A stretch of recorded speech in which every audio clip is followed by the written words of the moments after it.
Hello and welcome to my first video. My name is Nikos. So I'm here to give a short introduction to a series of talks that I'm going to be doing and uploading on YouTube, or at least that's the intention. So the talks are all based on the Ten Commandments, and there's a reason for why I want to do that. I felt it was an important thing to do, and I feel that it's got a lot of relevance in many people's lives. Whether that's a good or bad thing, that's what I shall be investigating, hopefully. And the main reason is that it's got a profound influence on many people. It's historically been around for thousands of years. It's in the Book of Laws, known under Judaic law as the Torah, contained within what's also referenced as the Old Testament. And it's something that is held dear to many people in the world, and certainly not to everyone. And there's vast numbers of people who either don't think it's moral or useful, and lots more people perhaps who've never heard of it. But there are lots and lots of people who do hold it as an important guide, rightly or wrongly. And therefore, since we're bound to come into contact with more and more people in an ever-globalizing world, we can see that it's important to understand other people's points of view as well as understanding what we think about it. It's held an enormous influence culturally over thousands of years. So it's something that we should look into, and it remains something that has an effect today. You know, it's something that's upheld legal systems in the past and also undermined other legal systems too. The claims made in the commandments are that they are divinely ordained.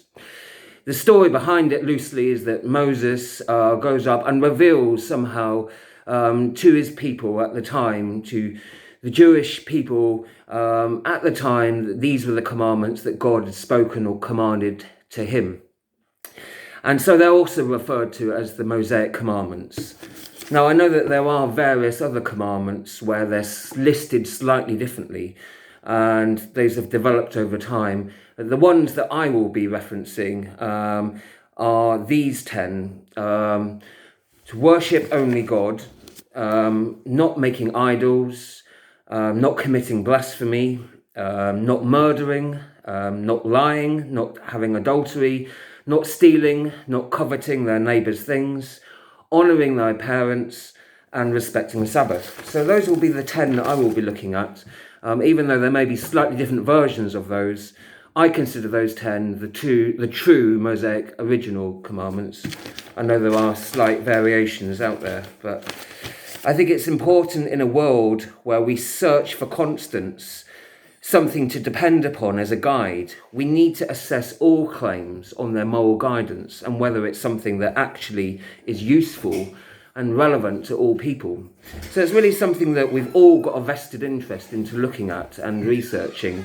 So I really feel that it's something that, whilst lots of people do believe in it, there's many people, of course, that don't and dispute it.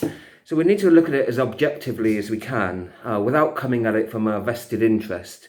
So we want to start with a blank page and say, let's put aside all our assumptions of whether they're right or wrong, and let's look at it with as open mind as possible. And so that's what I've tried to do during the meditations on it. And I'll be referring to some of my notes during that, and maybe also ad-libbing slightly as well. And I know there are variations in different translations, so I'll be touching upon some of those issues too, because I think that's really important, because we need to understand something first before we can actually criticise it rightly or wrongly. So there's a wide variety of really important reasons to look at it. Psychologically, theologically, it's something that we're bound to encounter and that will affect us for better or worse. And I think it's something that we need to have a view on, of course, and because we're bound to come into contact with it one way or another. So that's the main introduction and the reasoning of why I'm doing it.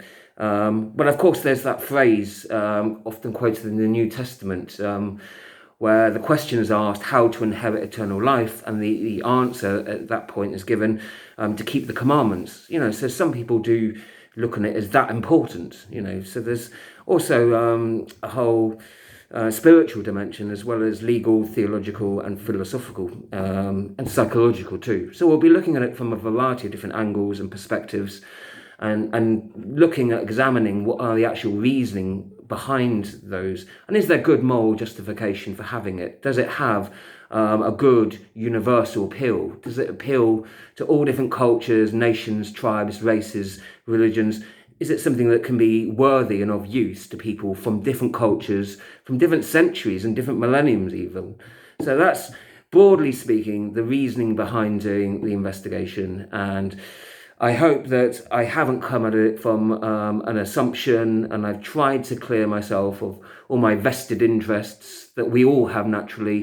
I've tried to examine it from an objective point of view as possible, but naturally I'm going to bring my own experiences and emotions into it, as of course we all should, and make those clear while I'm doing that. So I hope that it's useful for you. It's not intended to be in any way an answer or total answer to all of it. You know, I hope at very least it provokes more discussion and debate, because I think actually when I've looked into it, I found that there's many more questions to ask of it, really, and that actually the subjects within it are more complex and more beguiling and far more intriguing than I first thought. I'd first assumed really that it was relatively simple, straightforward ideas. I understood what things like adultery or murder or stealing were, and that they seemed very simple definitions that I went by. The more I investigated and looked into it, the more complex, the more difficult it became to actually pinpoint an exact definition of what any of those concepts and other concepts too meant. So it certainly provokes an interesting discussion. You could write volumes, I discovered, and still not come even close to scratching the surface of the complexity of the different issues. So I think there's a whole debate and a variety of different subjects to be had within that, and I hope it provokes more interesting discussion.